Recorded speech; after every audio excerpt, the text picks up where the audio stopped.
All right, everybody. It is Waste Management Phoenix Open week, and I have an elite athlete for this week's celebrity guest picker. My good friend Jonny Gomes, World Series champion. He's going to join me, and we got to break down the madness that is the WMPO, and there's nobody better to break down madness with me than my good friend Jonny. Jonny Gomes, welcome to Read the Line, celebrity guest picker. Thanks for being with me, bud. Yeah, you got it, man. I mean, I got the inside for you. I can look out this window. I can give you a weather report. I am boots on the ground here in Scottsdale and excited for, I'd imagine COVID threw a loop in it, but I think this is going to be number 12 for me.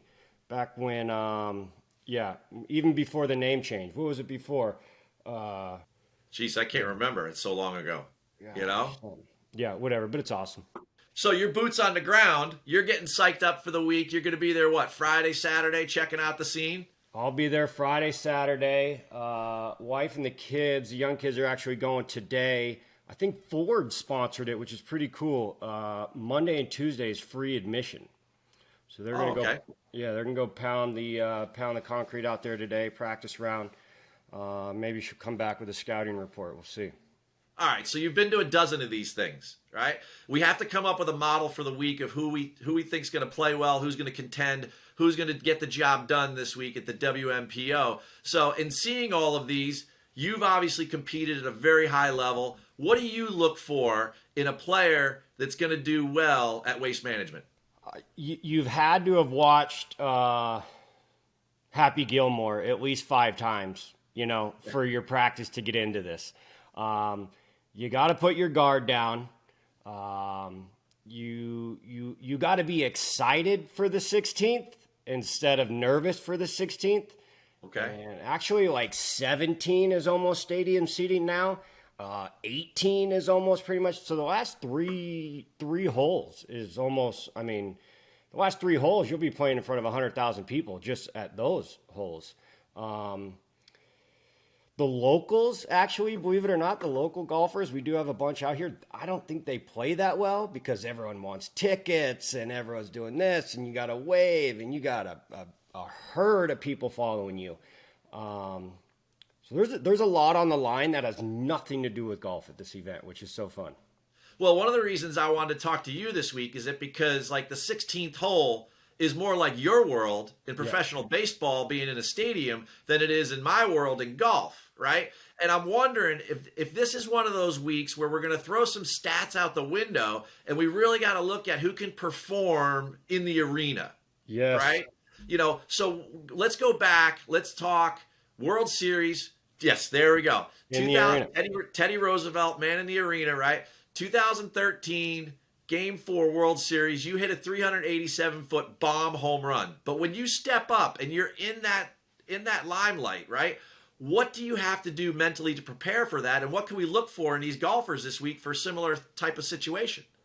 Yeah, I mean, similar, but a little bit different, right? So I'm going against a human, right? I'm going against the pitcher. I'm going against the defense.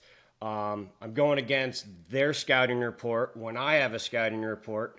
So golf, unique situation is, your number one competition is yourself and your swing, right? Yeah. Your swing's off, you're off right there. So, very rarely can you flush a shot and it's an out, if you will, right? Like I can just crush a ball to dead center and the center fielder makes a diving play. Great swing, great pitch, great everything, but I get an out. But golf, yeah. So, I mean, we talk about a lot of being in the zone. So we can be in the zone probably, I guess golfers are in the zone a lot longer, but you got to be able to cut out the noise. And which is weird. It's when you were in the box in Game 4, all stuff, did you hear the crowd going crazy? And it's no, you didn't. You're so locked in, tunnel vision, tractor beams, all this stuff. It's probably one of the few rare events in the golf world that's what you have to do. So you think somebody like Brooks then has an advantage because he's really good at cutting out noise. He just ignores people. Yeah, I think, guys like Bubba and Rickie and Phil who are at this event every year, right? Mm-hmm. And enjoy this event and soak it in. And, not I'd say take a mulligan on 16, but soak it all in and like enjoy the moment. Yeah. I think guys that have played in this event have success here.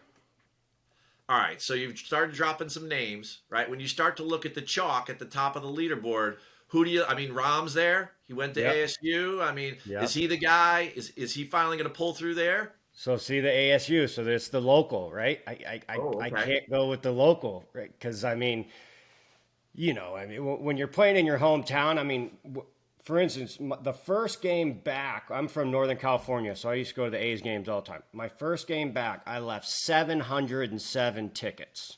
So my area code's 707, right? Yeah. So these golfers are doing the same thing.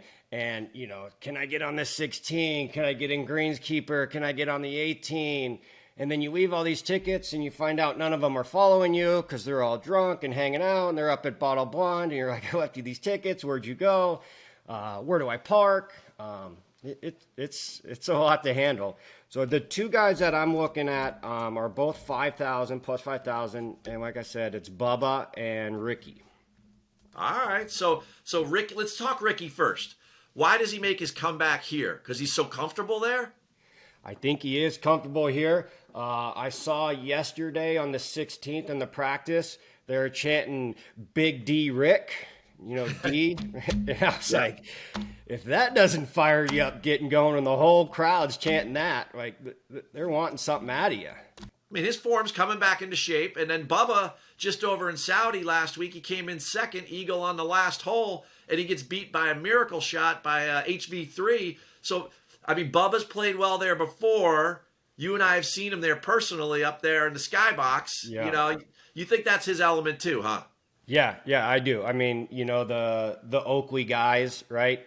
They're pretty extravagant and all this stuff. And I know Bubba can shut off the noise. I mean, he's had a lot of noise around him in his career, so he's good at that. And like I said, I think it's important to have played in this before.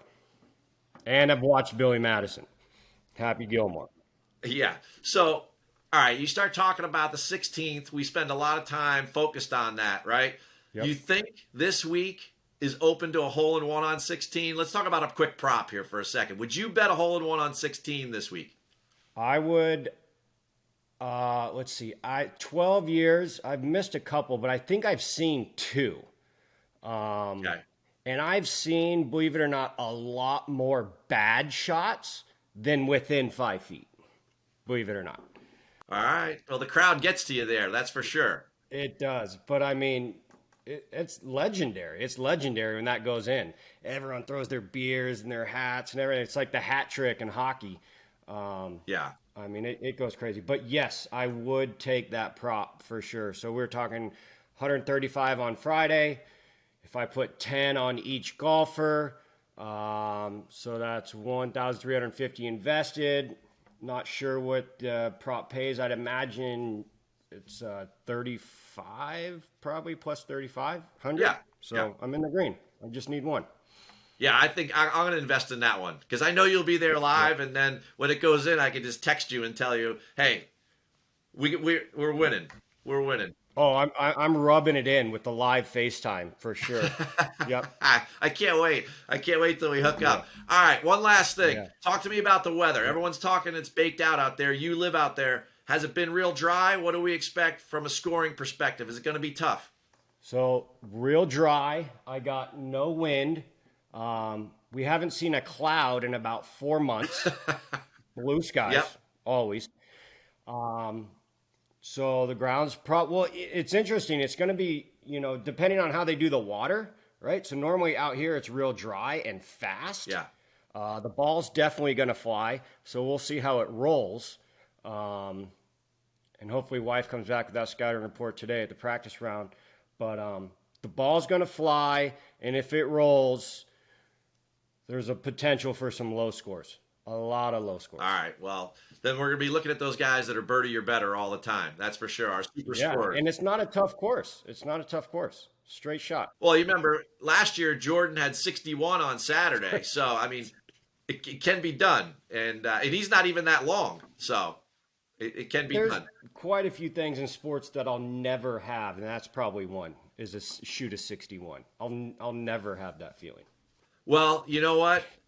I know there's definitely one thing in sports I'll never have, and that's a World Series ring. Okay. Jonny Gomes, Yeah. man, I can't thank you enough for coming on, being my celebrity guest picker this week. Dude, you're a legend, and we'll be in touch all weekend, I'm sure. A little FaceTime there from 16 in the skybox. Bubba and Rickie. I'm going 2 right there. I don't know if it's 1 and 2, but those are my early picks.